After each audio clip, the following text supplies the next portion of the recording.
Salam alaikum gars, j'espère que vous allez bien, que vous avez bien dormi, que vous avez bien mangé, que l'engin boussour, qu'un sang et quoi. Gars, je vais vous donner le 11 probable des Lions. Non, c'est pas vraiment le 11 probable des Lions, c'est le 11 que moi j'aimerais voir et c'est le 11 que la plupart des Sénégalais aimeraient voir. Gars, bon pareil, yeen ci commentaire yi ngeen wax ma ben 11 ngeen bëgg gis suba pour Sénégal Togo. Man 11 mo bëgg gis gars. Premièrement déjà, dans les buts, on ne change rien. Edouard Mendy lañuy tegaat ci camp yi parce que Edouard Mendy justement il fait partie des rares cadres qui ont donné satisfaction lors du match précédent face au Soudan bu fi Edouard Mendy nekkul woon lambaay ñaaw gaay bari na action yoo xam te ne moo ñu ci génnee et heureusement que actuellement ni Edouard Mendy que ce soit en Arabie Saoudite ou en équipe du Sénégal franchement il est en grande forme et il répond présent alhamdoulilah donc moom lañuy tegaat ci camp yi amul lu ñu fay changer en défense centrale gars yi la paire Koulibaly, Niakhaté, quoi qu'on puisse dire, ils ont concédé pas mal d'occasions face au Soudan. Mais encore une fois, c'est très difficile de changer une défense centrale. C'est très difficile. Même si man, personnellement, am na ben joueur bo xamantene man dama ko bëgg gis muy Abdoulaye Seck parce que Abdoulaye Seck ça est vrai der la vrai guerrier vrai de mom da kay jaante bu mu jeex tek mom li gaay nan tek jeexal mom bu duggé ci terrain bi day samp tek jeexal tu sens que le gars il mouille le maillot gis ngeen man yeen saa équipe man na ma dóor de du ma metti parce que joueur ni ñuy footballé dañuy footballé full la fayda jom ba nga xam ne que yow dañu la dóor sax nga ne non équipe bi non ngàcce ngaalama quoi gars yi dóor nañ leen mais on n'a rien à vous reprocher gars vous avez perdu mais franchement félicitations à vous les gars et du courage la prochaine fois sera la bonne mais il y a des jours où yoo xam ne on c'est-à-dire da ngay def match nul sax mais match nul bi da lay saf défaite te match nul bii passé nii loolu la ñuy saf défaite la ñuy saf parce que les joueurs ils sont pas donnés à fond donc sur ce match là il faudra rectifier le tir loolu moo tax gars yi défense bi on ne change rien dañ fay tegaat Niakhaté tegaat fa Kalidou Koulibaly par contre occasion yi ñu concédé bi passé ils n'ont qu'à tout faire pour ne pas concéder autant d'occasions c'est pas normal pour une équipe comme le Sénégal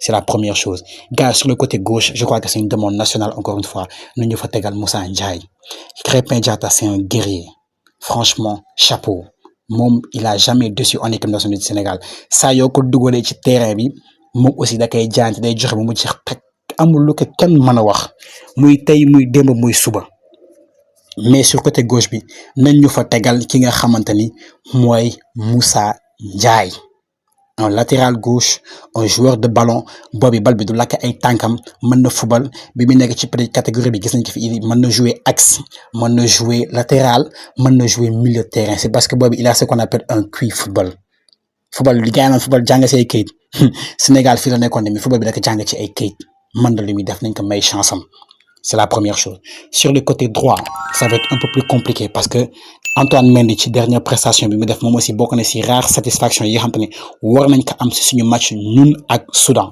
parce que franchement il a fait un très bon match pour ki nga xam ne c'était son premier match en équipe nationale du Sénégal il se donnait à fond ku koy seetaan avec Nice franchement de le surprendre plus que ça il a eu à jouer quelques matchs avec son club et ça yoo ko gisee moo fa nga xam ne kii il a du potentiel maintenant man sama interrogation mooy tey jii nii match bi nga xam ne da nga ko war a jouer ak Togo man je veux voir des joueurs qui sont plus à vocation offensive parce que man dama bëgg a dóor Togo te dama bëgg a dóor Togo ba pànc kawam c'est-à-dire que dama bëgg a dóor Togo score parce que même goal différence bii nii gars ci poule bii nii dafa nar a nekk loo xam te day am solo. gars ci poule bii nii goal différence bi dafa nar a nekk loo xam te day am importance trop c'est pour ça que man tey jii su ma doon teg benn latéral damay teg Ilaï Camara pourquoi may teg Ilaï Camara à droite parce que Ilaï Camara est beaucoup plus à vocation offensive que Antoine Mendy certes match yi passé géré na ko défensivement déjà moom kenn du ko romb franchement moom der la offensivement il a fait tant mieux que mal mais par contre Ilaï Camara offensivement il est beaucoup plus à l'aise que Antoine Mendy. Ilaï Camara, si je ne me trompe pas, la dernière fois que je regardais les statistiques, il était à 6 passes décisives. Si je ne me trompe, c'était 6 passes décisives. La dernière fois que je regardais, entre-temps, je ne me trompe pas, peut-être que ça a augmenté. Pour vous dire qu'en tant que latéral, le gars, il est toujours dans la deuxième partie de terrain adverse et il est très adroit. Ça, il a passe. Il a déjà fait 6 passes décisives avec son club. C'est un joueur, franchement, amul problème pour teggi ben attaquant wala ben latéral xel yi loolu mën naka mais maintenant nag il faudra trouver le juste milieu moom benn genre Alexander Arnold la may saf mën nañ seen tànk neex na mën nañ xel yi mais défensivement moom da ngay nangu que ñoom défensivement am na loo xam te ne tuuti dinañ ko may parce que yenn effort yi ngay def noonu forcément tu peux être tout le temps en haut devant ba pare bëgg a ñëwaat di défendre loolu day xaw a compliqué. Ça c'est la première chose. C'est pour ça que moi j'aimerais voir Ilaï Camara suñu fa tegee Mendy tamit c'est pas grave parce que quoi qu'on puisse dire suñ ko tegee yoonu football la respecté mën nañ ko respecté par rapport ak li mu wane ci match bi passé. ci milieu terrain bi gars yi ci milieu terrain bi déjà Pape Gueye forfait na malheureusement mooy meilleur milieu terrain bi si dernier match yi ñu fi mujjee football Habib Diarra mooy meilleur milieu terrain malheureusement match bi da ko mën a jouer c'est dommage gars yi Cheikh Niass à l'entraînement dama gis ne moom aussi c'est un joueur très très intéressant bi passé si kaw tribune la toog malheureusement match bi aussi apparemment moom aussi il va être forfait ce qui fait que actuellement on est au milieu de terrain on va rester avec Gana Gueye moo fi nekk Pape Matar Sarr moo fi nekk Lamine Camara moo fi nekk Patrice moo fi nekk John Lopy moo fi nekk gars yi man li ma bëgg a gis ba gis ko parce que Idrissa Gana Gueye man bokk naa si ñi nga xam te dama koy défendre corps et âme joueur bu ma neex la ku am jom la ku am fula la ci mu ko am fait mais force est de constater que ces derniers matchs yi il donne pas satisfaction parce que actuellement on a besoin d'un milieu de terrain qui casse les lignes on a besoin d'un milieu de terrain qui peut faire des passes des dernières passes ou des avant-dernières passes on a besoin d'un joueur qui est beaucoup plus à vocation offensive que défensive et c'est pas Idrissa Gana Gueye franchement gars yi duñu football ak Togo na dañuy défendre duñu football ak Togo na dañuy xalaat gars yi non c'est pour ça que moi j'ai envie de voir un autre trio au milieu Pape Matar Sarr aussi Pape Matar Sarr c'est quoi son problème mais lui problème mu Pape Matar Sarr gars yi su ñu ko xamee ngeen wax ma ko Pape Matar Sarr man pour man mooy meilleur milieu terrain ci milieu terrain yi fi nekk yëpp en termes de football footballistiquement parlant mais ci terrain bi il fait autre chose limite c'est comme si le gars il a déjà gagné la coupe du monde il a déjà gagné le ballon d'or il a déjà gagné la coupe d'Afrique il a déjà tout gagné qu'il a plus rien à prouver c'est comme s'il joue un match du dimanche où il joue tranquillement pépère tranquille où il peut trottiner marcher sans problème mais gars yi non bro non Pape Thiaw les places doivent ça doit être très très très cher Lamine Camara même le dernier match c'était pas trop ça mais c'est un match acceptable moo tax milieu terrain bi nga xam te ne man bëgg naa gis bii paa nii dama bëgg a gis nga tegal ñu John Lopy toi aussi on a envie de voir le John Lopy qu'on avait l'habitude de voir le John Lopy qui nous faisait penser à Paul Pogba le John Lopy qu'on disait que ça allait être le futur Pogba tellement il nous faisait des matchs extraordinaires box to box qui mettait des frappes des bouts de canon mais un John Lopy libéré mais force est de constater que moom aussi pression bi àndoon na ko mais frère relâche-toi t'es un joueur professionnel frère tu joues à Almeria. Certes, l'année passée, tu étais en Liga, c'était en Liga B, mais frère, montre-nous que tu mérites de porter ce maillot-là. Parce qu'en termes de talent, tu as le talent de le faire. Mais frère, libère-toi. Man, John Lopy laa bëgg a gis Lamine Camara, gars par rapport à ñi fi nekk nga tegaat Pape Matar Sarr. Mais Pape Matar Sarr, il faudra que tu élèves ton niveau de jeu. On aimerait voir le Pape Matar Sarr de Tottenham. Oui.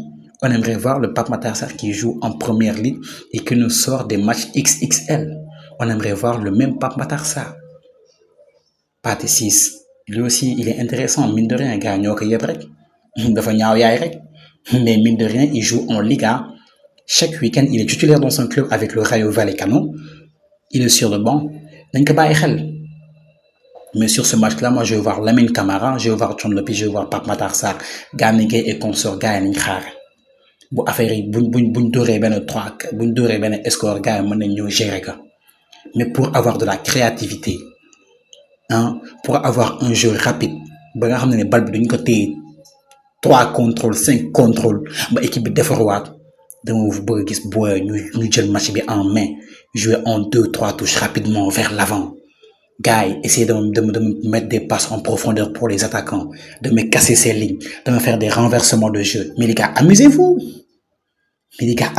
prenez du plaisir et donnez-nous du plaisir les gars c'est ça qu'on veut franchement vous êtes jeunes vous êtes la relève mais montrez aux anciens que justement vous pouvez assurer la relève gars yi en attaque foofu nag je vais être encore plus radical gars yi man en attaque li ma bëgg a gis mooy lan pour commencer déjà Ismaïla Sarr à la place de Ismaïla Sarr les gars je vais mettre Krépin Diatta oui Ismaïla Sarr lui aussi on a donné trop de chance limite bi paase teg nañ ko si baa bi gars ne lañ ko teg si baa yi moo tax bi mu demaatee club mu commencé kii non gars yi Ismaïla Sarr c'est un joueur ba nga xam ne il a besoin d'espace moom foog muy lekk espace bi moom tant que du lekk espace bi doo am problème mais pour éliminer un joueur en one-to-one il a un problème à Crystal Palace, il y a Mateta qui joue avec lui en pointe, il joue avec 2 attaquants. Mateta est un pivot, il lui dévie les ballons, il fait des passes, il le lance il prend l'espace.